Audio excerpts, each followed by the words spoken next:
வணக்கம்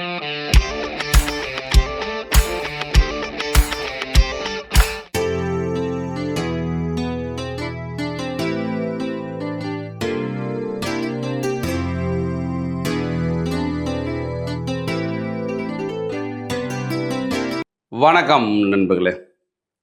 சிட்ரா tax YouTube channel சார்பாக உங்களை அன்புடன் அழைக்கிறோம். நண்பர்களே, விஜய்க்கு பெரிய சிக்கல் அப்படின்னு சொல்லுவேன். உண்மைக்கே விஜய் ஜெயிச்சதில் கண்டிப்பாக சந்தோஷம்தான், அது மாற்றுக்கிறதே கிடையாது. ஏன்னா இன்னொருத்தர் அவர் எப்படி செய்கிறாருன்னு பார்க்கணும். இருந்தாலும் விஜய்க்கு பெரிய சேலஞ்ச், அதே நேரத்தில் பெரிய சிக்கலும் கூட. ஏன் அப்படின்னா, இப்போ இருக்க தனி மெஜாரிட்டி கிடைக்காதனால இவர் குறைஞ்சபட்சம் 11 சீட்டு கண்டிப்பாக தேவைப்படுது. இப்போ 11 சீட்டு தேவைப்பட்டுச்சு அப்படின்னா 11 பேரை யார்கிட்ட இருந்து வாங்குறது? இப்போ மொத்தம் 118 சீட்டு தேவைப்படும். இதே மெஜாரிட்டி. கரெக்டாக 118 சீட்டு நம்ம 2 சீட்டாக எடுத்து வச்சுக்கிட்டோம் அப்படின்னா என்னைக்காவது கலண்டு போகிறதுக்கு வாய்ப்பு இருக்குது. இப்போ டிஎம்கே கூட்டணி இருக்கு இல்லையா, டிஎம்கே வராது. இப்போ டிஎம்கே ஆதரவு தர மாட்டா, அவங்க கூட்டணிகள் ஆதரவு தருவாங்க. என்னென்ன? கம்யூனிஸ்ட் 2, இன்னொரு கம்யூனிஸ்ட் 2, அப்புறம் திருமாவளவன் கட்சி 2, காங்கிரஸ் 5, மொத்தம் 11 சீட்டு வருது. அப்போ 11 சீட்டை நீங்கள் எடுத்துக்கிட்டீங்க அப்படின்னா மெஜாரிட்டி வருவதற்கு வாய்ப்பு உண்டு. இருந்தாலும் டிஎம்கே என்ன செய்யும் அப்படின்னு சொன்னால், அவங்க சொன்னதான், அரசியல் எதுக்கு வந்திருக்கோம்? அரசியல் பண்ணதுக்கு வந்திருக்கோம். அதனால் கட்சிகளில் வந்தால் தன்னுடைய நலத்தை மட்டும்தான் பார்ப்பாங்க. தன்னுடைய கட்சி, நான் எப்படி இருக்கேன், எனக்கு என்ன பவர், அப்படித்தான் பார்ப்பாங்க. அந்த சூழ்நிலையில் டிஎம்கே இவங்களை வரவிடாமல் ஆக்குறதுக்கு வாய்ப்பு உண்டு. எக்ஸப்ட் காங்கிரஸ். காங்கிரஸ் மட்டும் அவங்களால ஒன்றும் சொல்கிறதுக்கு வாய்ப்பு இல்லை. மீதி எல்லா பேருமே வருவதற்கு வாய்ப்பு ரொம்ப கம்மி. அப்படியே அவங்க வந்தாலும் இந்த ஆட்சி கடைசி வரைக்கும் நிலைக்குமா அப்படின்னா ரொம்ப ரொம்ப கேள்விக்குறி தான். ஏன்னா அரசியல் தான். அப்படி நடத்தக்கூடியவங்க தான் டிஎம்கே. அதனால இந்த கூட்டணி விஜய்க்கு ஆதரவு கொடுத்தா கடைசி வரைக்கும் நிலைக்குமானா வாய்ப்பே கிடையாது. கடைசி வரைக்கும் நிலைப்பதற்கு வாய்ப்பு கிடையாது.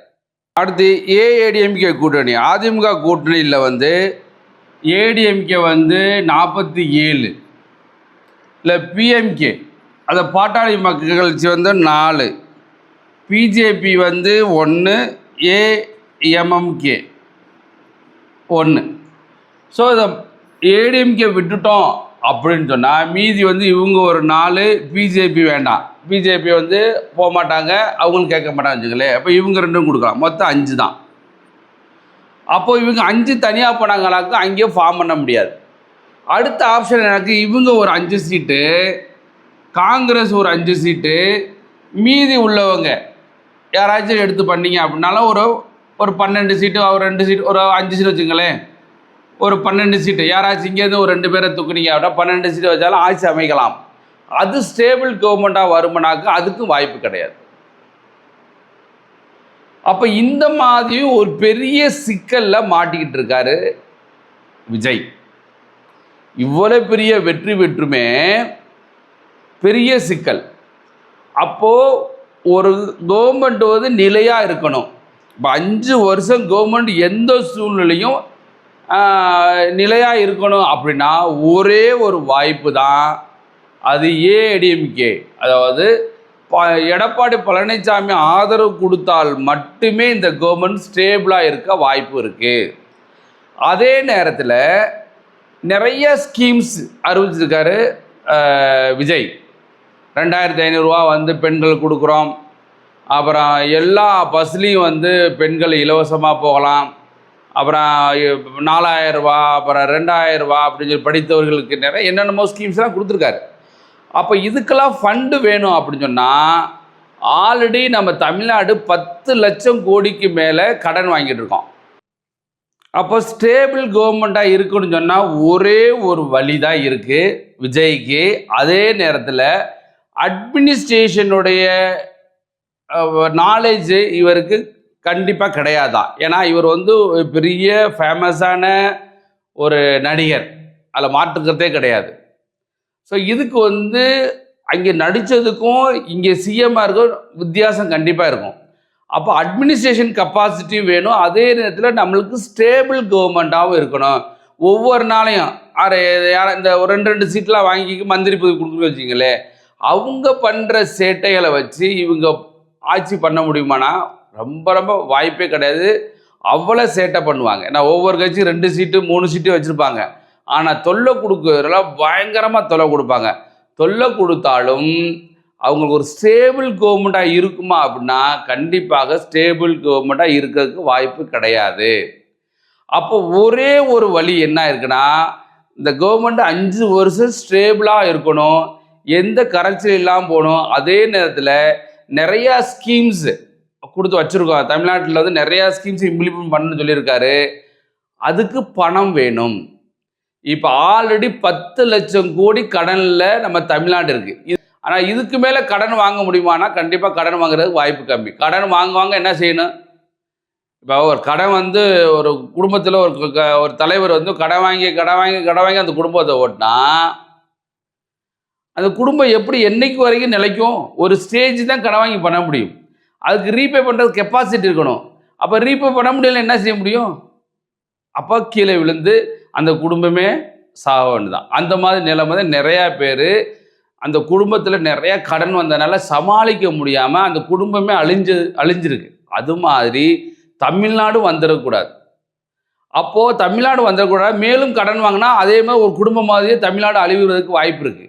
அப்போ நீங்கள் என்ன செய்யணும்னா சென்ட்ரல் கவர்மெண்ட்டோட ஒரு இணக்கமான சூழ்நிலை இருந்தால் தான் நம்மளுக்கு நார்மல் ஃபண்டு எப்பயுமே வரும். அது இணக்கம் இல்லை இருந்தாலும் சரி இல்லாட்டாலும் சரி, எப்பயும் போல் நார்மல் ஃபண்டு அந்தந்த ஸ்டேட்டுக்கு சென்ட்ரல் கவர்மெண்ட் கொடுக்கத்தான் செய்யணும்.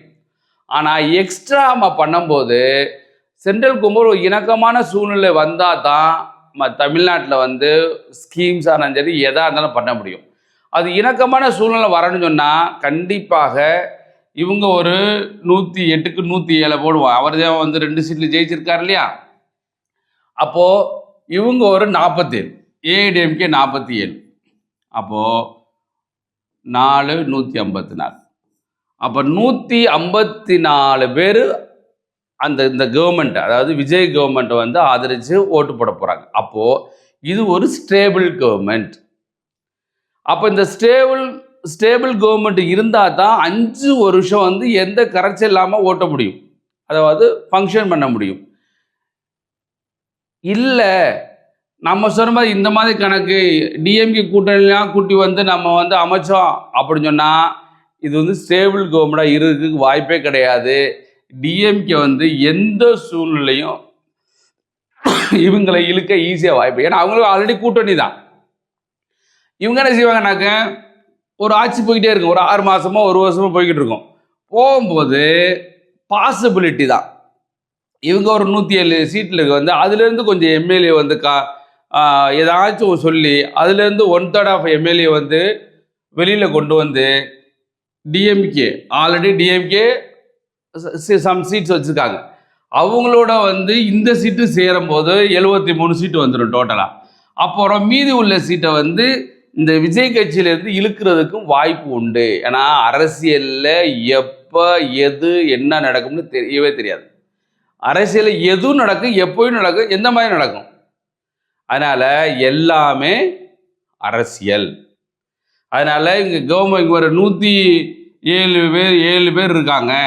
107 பேரில் கடைசி வரைக்கும் விஜய்க்கு வந்து உண்மையாக இருப்பாங்க அப்படின்ட்டு யார்கிட்டையும் சொல்ல முடியாது. ஏன் அப்படின்னா நிறையா பேர் அதை வேறு கட்சியில் டிஎம்கேலேருந்து வந்தவங்க இருக்காங்க, ஏடிஎம்கேலேயும் வந்தவங்க இருக்காங்க இதில் வந்து. அதனால் வந்து வேறு கட்சியில் இந்த வந்தவங்க ஏன் இந்த கட்சியிலேருந்து வெளியில் போக முடியாது, வாய்ப்பு உண்டு. அதனால் கடைசி வரைக்கும் 107 பேர் விஜய்க்கு வந்து 100க்கு 100% உண்மையாக இருப்பாங்க அப்படின்னா அரசியலில் அந்த மாதிரி வாய்ப்பு கிடையாது. எப்பயும் எதுவும் நடக்கலாம்.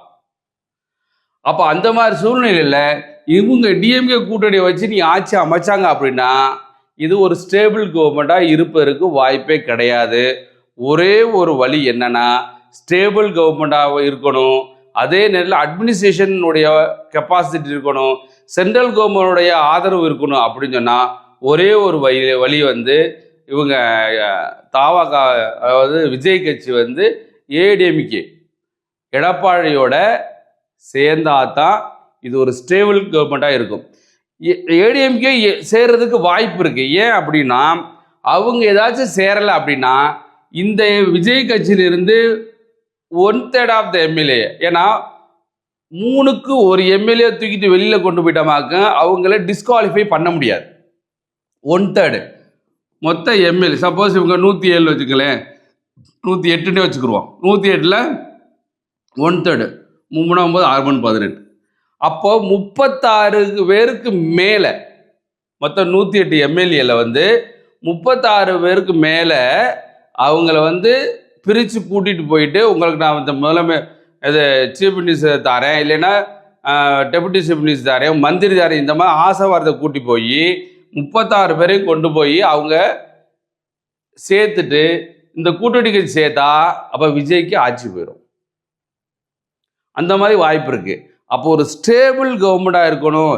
எந்த சூழ்நிலையும் இந்த கவர்மெண்ட் வந்து நிலைச்சி இருக்கணும், சென்ட்ரல் கவர்மெண்ட் சப்போர்ட் இருக்கணும்னு சொன்னால் ஒரே ஒரு வழி தான், வேற வழியே கிடையாது. விஜய்க்கு ஏடிஎம்கே எடப்பாடி பழனிசாமியோட சேர்ந்து இந்த ஆட்சி அமைச்சா தான் 5 வருஷம் ஸ்டேபிள் கவர்மெண்ட்டாக இருக்கும், சென்ட்ரல் கவர்மெண்ட் சப்போர்ட் இருக்கும். இதுதான் ஒரே வழி. நீங்கள் காங்கிரஸை கூட்டி வந்து நான் ஆட்சி பண்ணுறேன், காங்கிரஸ் 5 சீட்டு, அந்த 5 சீட்டை வச்சு நீங்கள் என்ன செய்ய போகிறீங்க? வாய்ப்பு கிடையாது. அப்போ மீதி வந்து கம்யூனிஸ்ட்டு, விசிகா எல்லாமே வரணும். அவங்க வந்தாங்கனாக்க ஒரு ஸ்டேஜில் டிஎம்கே கூப்பிட்டு திரும்ப போகிறதுக்கும் வாய்ப்பு இருக்குது. ஏன்னா எல்லாமே கூட்டணி கட்சிகள் தான். இன்னொன்று, அரசியலுக்கு வந்திருக்கோமா, நான் அவியல் சாப்பிட வந்திருக்கோமா அப்படித்தான் கேட்டவங்க. அரசியல்வாதிகள் அப்படின்னா அரசியல் செய்வதற்கு தான் வந்திருக்காங்க, அதில் மாற்றுக்கிறதே கிடையாது. அதனால் இப்போ இருப்பாங்க, கடைசி வரைக்கும் இருப்பாங்கன்னு சொல்லி கண்டிப்பாக வந்து விஜய் வந்து இந்த 107 பேரையும் நம்பணுமா அப்படின்னா நம்புறதுக்கு வாய்ப்பு கிடையாது. யாரையும் நம்ம அரசியலில் வந்து எப்பவுமே சொல்லுவாங்க இல்லையா, அரசியலில் வந்து யாரையும் நம்ப முடியாது அப்படி சொல்லுவாங்க. அது மாதிரி விஜயும் வந்து அரசியலில் வந்து 107 பேரையும் நம்பணும். அதே நேரத்தில் ரொம்ப கேர்ஃபுல்லாக இருக்கணும். நீங்கள் வந்து ஒரு ஆட்சி அமைக்கணும்னு சொன்னால் ஒரு ஸ்டேபிள் கவர்மெண்ட்டாக இருக்கணும். அப்படி இருந்தால் தான் நீங்கள் ஆட்சி நிலைச்சிருக்கும். நம்ம எதுக்கு எடுத்தாலும் சென்ட்ரல் கவர்மெண்ட்டை வந்து நம்ம என்ன செய்யலாம், மும்மொழி கொள்கை எதுக்குறது, இந்தி எதுக்குறது, அது எதுக்குறது, இது எதுக்குறது, ஒன்றிய அரசு சொல்கிறது, இந்த மாதிரி சொல்லிக்கிட்டே இருந்தால் கண்டிப்பாக central government fund, extra special fund கண்டிப்பாக வராது. அப்போ கடைசி வரைக்கும் நம்ம என்ன செய்யணும் தான், அப்போது உங்கள் ஆட்சிக்கு முன்னாடி இந்த ஆட்சிக்கு வித்தியாசம் இல்லாமல் போயிடும். அப்போது ஒரு தமிழ்நாடு வந்து நல்ல முன்னேற்றமாக மாநிலமாக இருக்குன்னு சொன்னால் கண்டிப்பாக சென்ட்ரல் கவர்மெண்டோட இணக்கமாக இருந்தால் தான் நம்ம தமிழ்நாடை இன்னும் முன்னேற்ற முடியும். அப்படி செய்யணும்னு சொன்னால் உங்களுக்கு ஸ்டேபிள் கவர்மெண்ட்டாக இருக்கணும், சென்ட்ரல் கவர்மெண்ட் இணக்கமாக இருக்கணும்னு சொன்னால் ஒரே ஒரு வழி ஏடிஎம்கே பேசிக்கிட்டு இருக்காங்கன்னு சொல்கிறாங்க. ஏன்னா இது வரும்போது கூட நான் ஒரு நியூஸில் பார்த்துக்கிட்டு இருந்தேன். இப்போ வந்து விஜய் வந்து எடப்பாடி பழனிசாமியோட பேசிக்கிட்டு இருக்காரு, அப்படியும் ஒரு நியூஸ் போய்கிட்டு இருக்கு.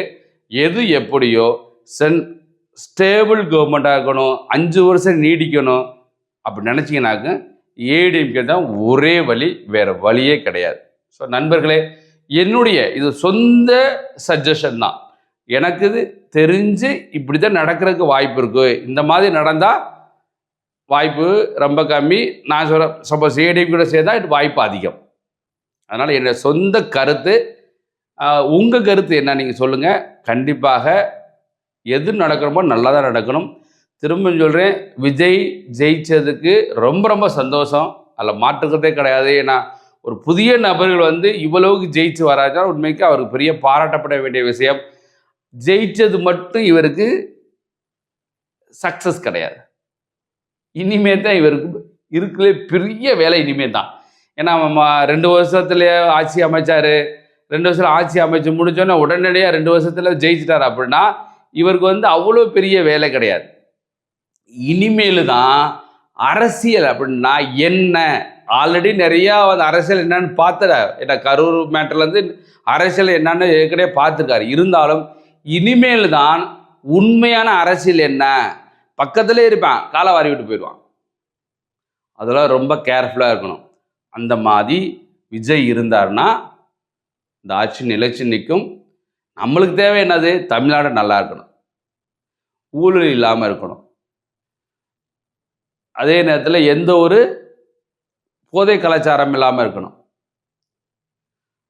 அதே நேரத்தில் பெண்களுக்கு பாதுகாப்பாக இருக்கணும். இதெல்லாம் இருக்கணும்னு சொன்னால் இவர் ரொம்ப கேர்ஃபுல்லாக இருக்கணும். நன்றி நண்பர்களே, நன்றி, வணக்கம். மறந்துடாமல் நம்ம சேனலை சப்ஸ்கிரைப் பண்ணுங்கள். உங்களுடைய கமெண்ட் செக்ஷனில் கமெண்ட் பண்ணுங்கள். கண்டிப்பாக எல்லோரும் சேர்ந்து, நீங்களும் தான் எல்லோரும் சேர்ந்து இந்த தமிழ்நாடை முன்னேற்றுவோம். நன்றி நண்பர்களே.